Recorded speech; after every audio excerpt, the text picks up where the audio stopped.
इस वीडियो की शुरुआत करेंगे हम लोग प्रॉब्लम 8.1 से। तो देखिए प्रॉब्लम 8.1 में क्या पूछा गया है। How many sigma and pi bonds are present in each of the flowing molecules. यहाँ पर दो मॉलिक्यूल्स दिया है और दोनों मॉलिक्यूल्स में हमें सिग्मा बॉन्ड और पाई बॉन्ड को गिनना है कि कितना मौजूद है सिग्मा बॉन्ड और कितना मौजूद है पाई बॉन्ड। तो आइए हम लोग एक एक करके दोनों क्वेश्चन को समझते हैं और निकालते हैं कितना सिग्मा बॉन्ड है कितना पाई बॉन्ड है। तो पहले हम लोग क्वेश्चन नंबर 1 में फिर क्वेश्चन नंबर 2 में आते हैं। ठीक है, तो क्वेश्चन नंबर 1 को अरेंज करते हैं। तो देखिए क्वेश्चन नंबर को अरेंज करने के बाद हमें क्या सीखने को मिलता है। हाइड्रोजन है, फिर कार्बन, ट्रिपल बॉन्ड, कार्बन, फिर कार्बन, फिर यहाँ हाइड्रोजन, डबल बॉन्ड, कार्बन, फिर हाइड्रोजन, फिर कार्बन और फिर इस सब में हाइड्रोजन। ठीक है, हम सब जानते हैं कि ये जो कार्बन कार्बन में जो बॉन्ड बना है उसमें एक्सियल ओवरलैप की वजह से बना है, किंतु जब ट्रिपल बॉन्ड बनता है या जब डबल बॉन्ड बनता है तो वहां पर पी ऑर्बिटल्स का साइड वाइज से ओवरलैप के कारण बनता है। तो ये जो बॉन्ड बना है वो पी ऑर्बिटल के साइड वाइज ओवरलैप से बना है और जिसके कारण पाई बॉन्ड बनता है।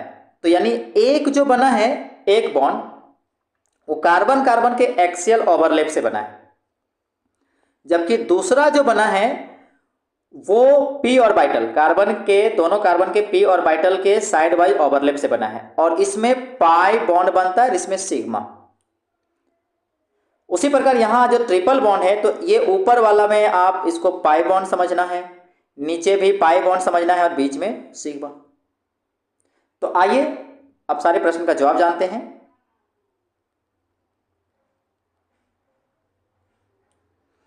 तो सबसे पहले हम लोग काउंटिंग करेंगे, सिग्मा बॉन्ड की काउंट करेंगे कार्बन कार्बन के बीच में कितना है। तो यहां देखिए कितना होगा कार्बन कार्बन के बीच में। तो यहां पर बीच में एक, ये 2, ये 3 और ये 4 होगा। अब सिग्मा बॉन्ड काउंट करेंगे कार्बन और हाइड्रोजन के बीच में। तो कितना होगा देखिए, यहां पर 1 2 3 4 5 6। तो यहां पर कितना होगा 6 होगा। ठीक है, अब काउंट करते हैं पाई बॉन्ड का।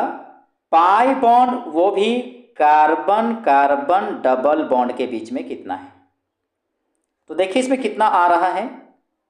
तो यहां पर डबल बॉन्ड है और कहीं पर नहीं है, सिर्फ एक जगह पर है। तो यहां पर 1 होगा। ठीक है, अब काउंटिंग करते हैं pi bond carbon carbon triple bond के बीच में। तो इसमें कितना आएगा वो देखिए। तो यहां एक जगह पर है, तो यहां पर काउंटिंग करते हैं कितना है। तो यहां पर देखिए, तो यहां पर ऊपर एक जो है वो आपका पाई बॉन्ड बनाएगा और नीचे भी क्या बनाएगा पाई बॉन्ड। तो यहां पर 2 हो गया। ठीक है, तो ये पहला क्वेश्चन का आंसर हुआ। आते हैं दूसरे में। तो दूसरा क्वेश्चन को हम लोग लिखते हैं। तो देखिए यहां पर carbon double bond, carbon double bond, carbon single bond carbon और उसके बाद हाइड्रोजन बैठाइए। यहाँ हाइड्रोजन, यहाँ हाइड्रोजन, यहाँ हाइड्रोजन, यहाँ हाइड्रोजन। ठीक है, और यहाँ पर 2 हाइड्रोजन, एक यहाँ और एक यहाँ। अब काउंटिंग करते हैं। सबसे पहले सिग्मा बॉन्ड, कार्बन कार्बन के बीच में, तो कितना होगा देखिए ध्यान से, कार्बन कार्बन के बीच में सिग्मा बॉन्ड, तो यहाँ एक, यहाँ एक 2, यहाँ एक 3, तो 3 आ रहा है। ठीक है, तो कार्बन कार्बन के बीच में सिग्मा बॉन्ड की संख्या आ रही है 3।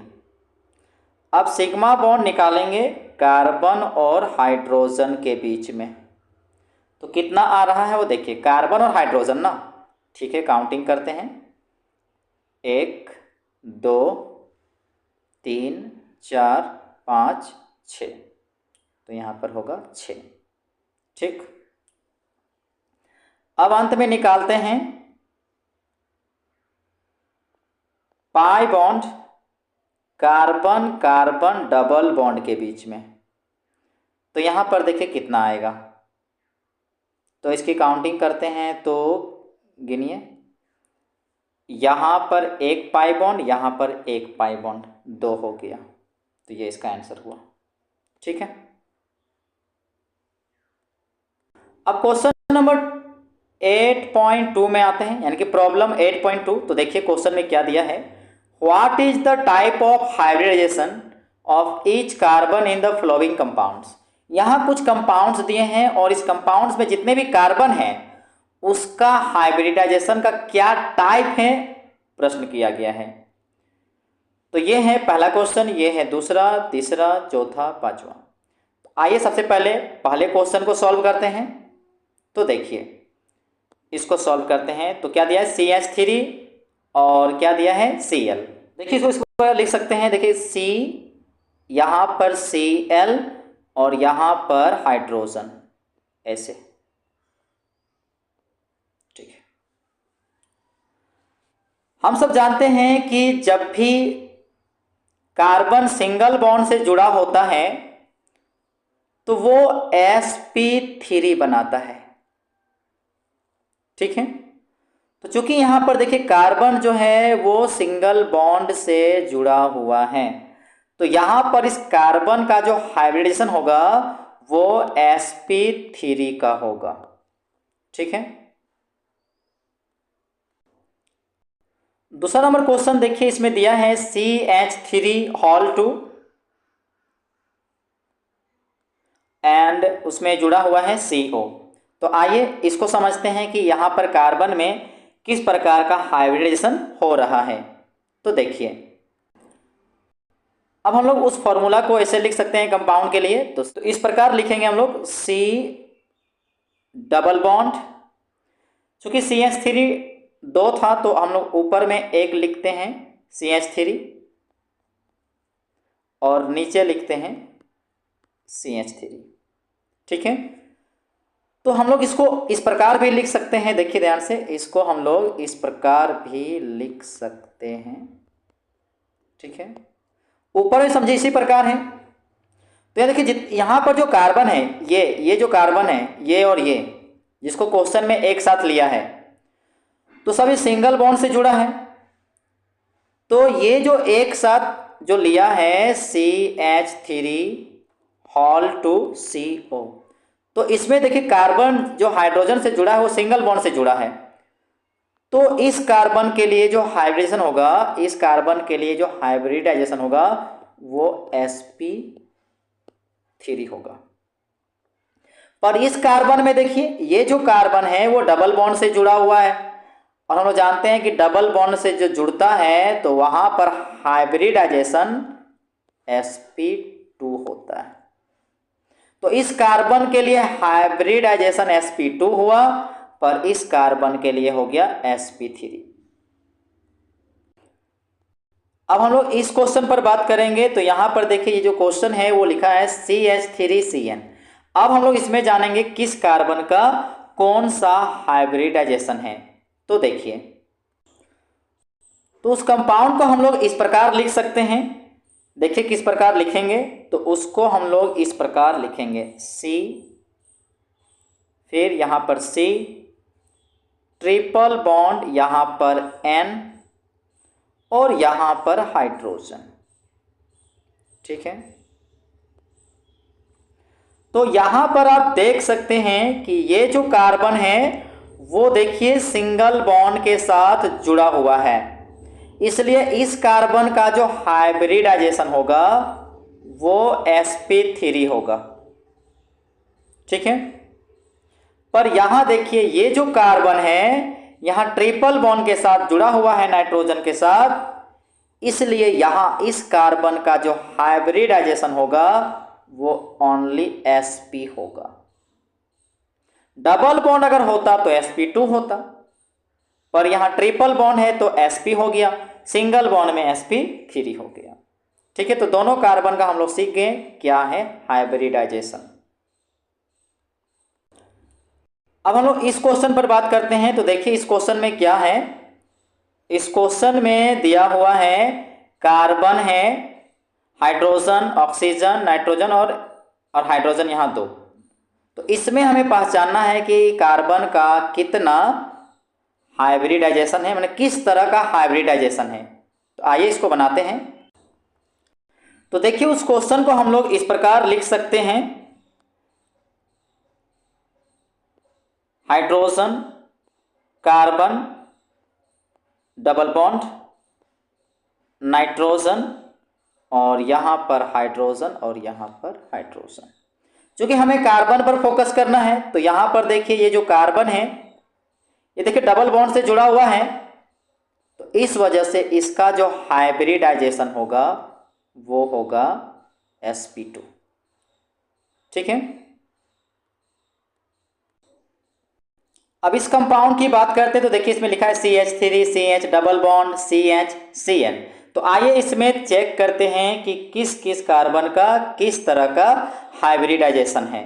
तो देखिए, तो उसे हम लोग इस प्रकार लिख सकते हैं कंपाउंड को। तो देखिए यहाँ पर कार्बन, यहाँ कार्बन, यहाँ double bond carbon, single bond carbon, यहाँ पर ट्रिपल बॉन्ड नाइट्रोजन के साथ और यहाँ पर एक हाइड्रोजन, यहाँ पर एक हाइड्रोजन और यहाँ पर 3 हाइड्रोजन। अब यहाँ पर नोट करने वाली बात है, इस कार्बन में देखिए सभी सिंगल बॉन्ड से जुड़ा हुआ है, तो इस कार्बन का जो हाइब्रिडाइजेशन होगा वो होगा sp3। इस कार्बन में देखिए डबल बॉन्ड से जुड़ा हुआ है यहाँ पर, तो इस कार्बन का हो जाएगा sp2। ये कार्बन देखिए इसका भी हो जाएगा sp2 क्योंकि डबल बॉन्ड है, देखिए sp2। ठीक है, पर यहां देखिए ये कार्बन ट्रिपल बॉन्ड से जुड़ा है तो इसका हो जाएगा sp। ठीक है, अब हम लोग आते हैं प्रॉब्लम 8.3 में। तो देखिए क्या दिया है, write the state of hybridization of carbon in the following compounds. यहाँ कुछ कंपाउंड्स दिए गए हैं, उसमें कार्बन का हाइब्रिडाइजेशन लिखना है और उसका शेप बताना है प्रत्येक मॉलिक्यूल्स में। तो यहाँ पर देखिए, यहाँ पर क्या दिया है H2C डबल बॉन्ड O। हम लोग जानते हैं कि जब कार्बन डबल बॉन्ड से जुड़ता है तो वो sp2 हाइब्रिडाइजेशन बनाता है, तो यहाँ पर sp2 हाइब्रिडाइज कार्बन होगा और ये बनाएगा ट्राइगोनल प्लेनर शेप। ये कैसा शेप बनाएगा, ट्राइगोनल प्लेनर शेप बनाएगा, मतलब एक ही प्लेन में रहेगा और वो ट्रायंगुलर के शेप में रहेगा। अब दूसरा क्वेश्चन में है देखिए CH3F। तो इसमें देखिए सभी कार्बन जो सभी के साथ जुड़ेगा वो सिंगल बॉन्ड के साथ जुड़ रहा है, इस वजह से ये sp3 हाइब्रिडाइज कार्बन होगा और तब ये इसका शेप कैसा बनेगा, टेट्राहेड्रल बनेगा। अब तीसरे में देखिए C जो है यानी कार्बन जो है नाइट्रोजन के साथ देखिए ट्रिपल बॉन्ड से जुड़ा हुआ है, तो इसका मतलब ये बनेगा sp हाइब्रिडाइज कार्बन और ट्रिपल बॉन्ड में लीनियर बनता है, तो इसका आंसर होगा लीनियर।